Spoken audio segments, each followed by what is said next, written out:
Hi, welcome to this week's Thought for the Day from Bra Wistley. Earlier this week, President Xi told a crowd of more than 50,000 spectators in Tiananmen Square that today mankind is faced with a choice of peace or war, dialogue or confrontation, win-win or zero sum. It's a statement intended to highlight the differences between Chinese and American approaches to diplomacy.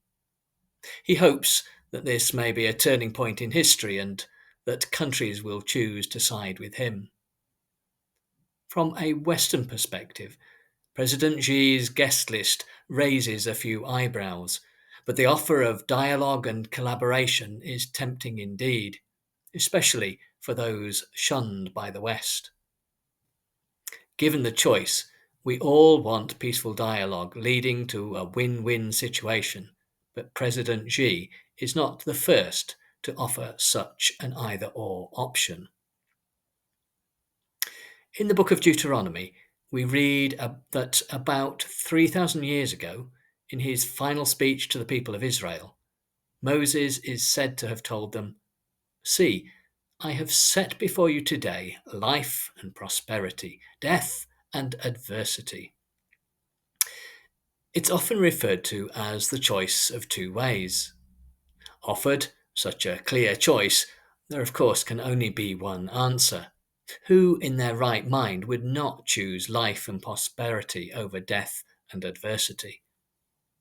The problem is that although there are points in our lives where the choices and their outcomes are obvious, there are other times when the distinction between options becomes blurred and the outcomes of individual choices are less obvious. We can lose clarity of focus, and despite best intentions, we can end up making a series of seemingly innocuous choices that cause us to wander. We are slowly but surely diverted from our originally intended path. Only after we've wandered for some time do we perhaps stop and wonder where we've got to or how on earth we got here. When Moses made his speech about the choice of two ways, the Israelites were just about to cross the River Jordan and enter the Promised Land. They were about to start a new phase of their nationhood where they would no longer be nomadic wanderers eking out their existence across the harsh lands of the Middle East, but would become settled, established, and comfortable in a land described as flowing with milk and honey. Moses knew that with comfort comes laziness. He knew that the busyness of setting up home in a new land would distract people. They would begin to take pride in the new lives they were building and forget all about what God had done in bringing them to that point. They would encounter new peoples and new customs, and they would want to fit in with the prevailing culture around them. Moses therefore urged them to keep their focus on God, saying, "If you obey the commandments of the Lord your God, then you shall live and become numerous, and the Lord your God will bless you in the land that you are entering to possess. But if your hearts turn away, I declare to you today that you shall certainly perish. You shall not live long in the land you are crossing the Jordan to enter and possess."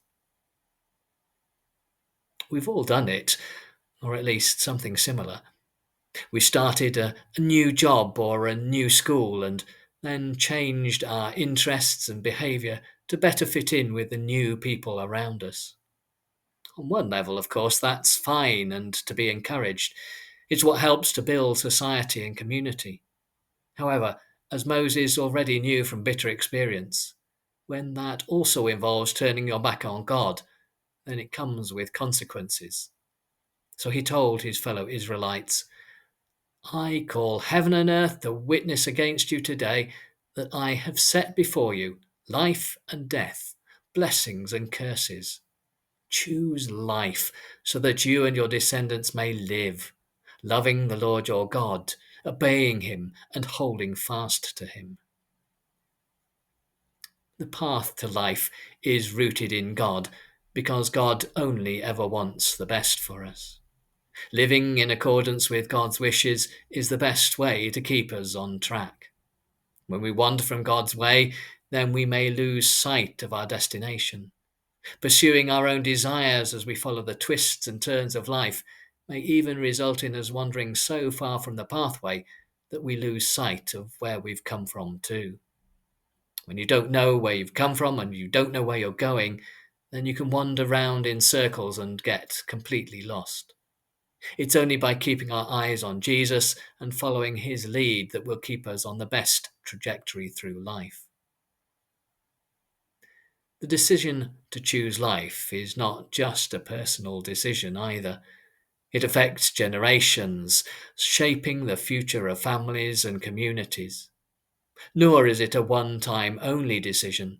It's a decision that needs to be made afresh each day. It takes determination and persistence to keep remaking that decision to follow Jesus and to turn our backs on the values of the world.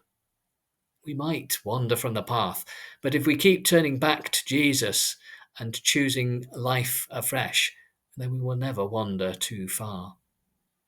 God offers us life in all its abundance, but we must make the choice if we want to benefit from what's on offer.